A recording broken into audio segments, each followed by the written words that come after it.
Item ಯಾವುದೇ ಇರಲಿ try ಮಾಡಿ ಆಚಿ ಚಿಕನ್ ಮಸಾಲಾ. ಸೋಮವಾರಪೇಟೆ ತಾಲೂಕಿನ ಕಾಜೂರ ಗ್ರಾಮದಲ್ಲಿ ಕಾಡಾನೆಯ ಹಾವಳಿ ಹೆಚ್ಚಾಗಿದೆ.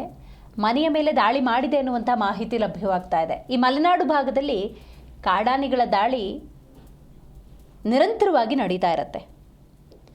ಮನೆ ಹಾಗೂ ವಾಹನದ ಮೇಲೆ ಕಾಡಾನೆ ಹೆಂಗೆ ದಾಳಿ ಮಾಡಿದೆ ಅನ್ನೋದನ್ನು ಈ ಫೋಟೋದಲ್ಲಿ ನೀವು ಗಮನಿಸಬಹುದು.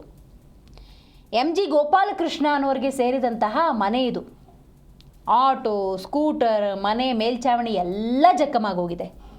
ಒಂಟಿ ಸಲಗ, ಆ ಒಂಟಿ ಸಲಗದ ದಾಳಿಗೆ ಮನೆ ಮಂದಿ ಹೈರಾಣಾಗಿ ಹೋಗಿದ್ದಾರೆ. ರೈಲ್ವೆ ಬ್ಯಾರಿಕೇಡನ್ನು ದಾಟಿ ಬಂದು ಆನೆ ಹೆಂಗೆ ಅಟ್ಟಹಾಸ ಮೆರೆದಿದೆ ಅನ್ನೋದನ್ನು ಈ ದೃಶ್ಯದಲ್ಲಿ ಗಮನಿಸಬಹುದು.